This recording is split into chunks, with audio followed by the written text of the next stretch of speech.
everyone, and welcome to our channel.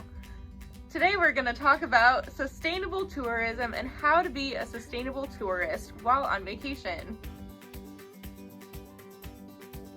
So the first thing is, what is sustainable tourism? Basically, we're going to talk about what you can do to be sustainable, as in like what you can bring with you, what you should know before you go, how to get around, or really anything that you never really would have thought of, and how you can prevent to be an awful tourist.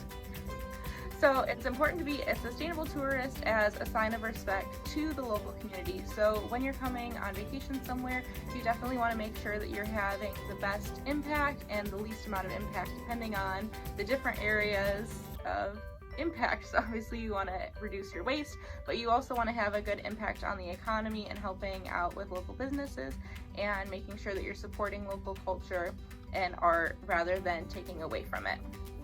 So the first thing that we're going to do is show you what you can bring as a tourist instead of just bringing a bunch of plastic and wasteful goods. So the first thing is, if you're like me and you constantly need to drink out of things, a reusable straw. You can literally just wash it out. It's not bendy or anything, so it's pretty easy to clean, and you can just stick it right in your pocket and you'll be good to go. Also, water bottles. We have a sea of trash, so every time that you can refill is the best thing to do, instead of just buying another one for $5 and then throwing it away and buying another one for $5. That's free if there's a water fountain. And then you also have your reusable cutlery. It's very loose, so be careful how you do it, but it's aluminum, so instead of throwing away plastic, you can literally just rewash your... Oh, and there's a straw in this. Cool. I've never seen reusable cutlery except for at home, so that's pretty awesome. It comes in a handy dandy napkin. It's not a napkin, it's a holder. Awesome! And then, do you want to talk about this? It's a bag.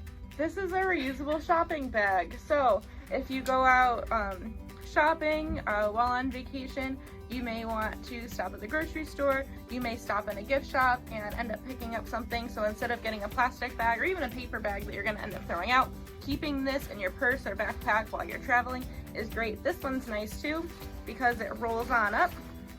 I know that sometimes that's the issue of why people don't want to bring reusable items with them on vacation, because how much room it takes up. But look at this.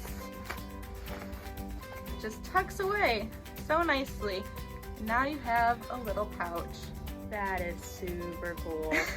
That, oh my gosh. Wow. So you may not even think about bringing these with you in your backpack, but even just having them at your hotel.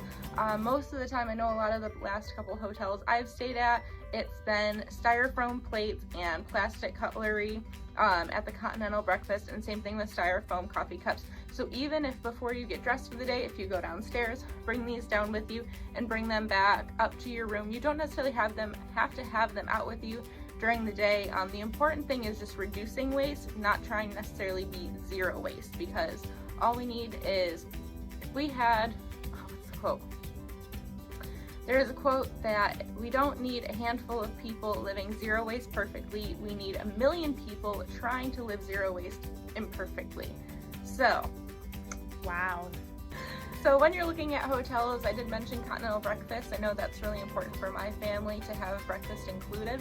But while you're looking at hotels, look for hotels that are making conscious decisions, that are helping their employees, paying fair wages, and making conscious decisions about the environment also. So whether that's gray water recycling systems, using reusable energy or renewable energy, and also supporting local farms to get their food, those little things are going to make a huge difference overall.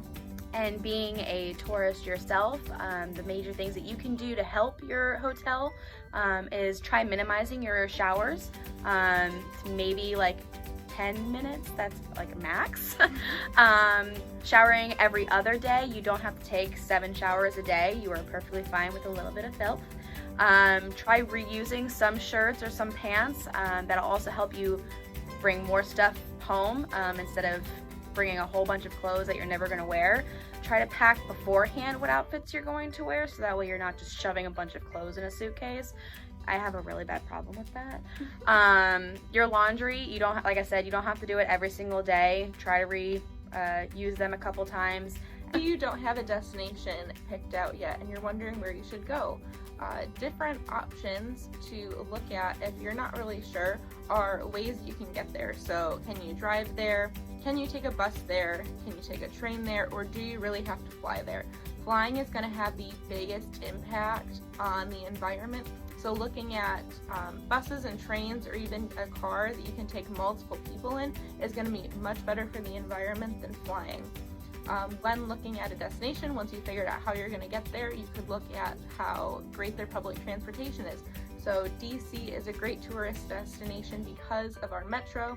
We have a great subway system. Same thing with New York City.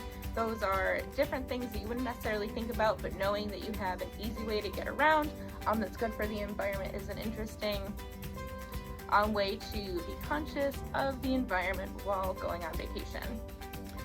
Also, instead of flying, you said personally, there are buses that start at $5 to even get you from like numerous states. So flying $280 round, or one way, not round trip, or $5 one way and $5 back. That's also going to help you save a lot of money and actually be able to spend more money doing stuff you want to do than just the travel alone.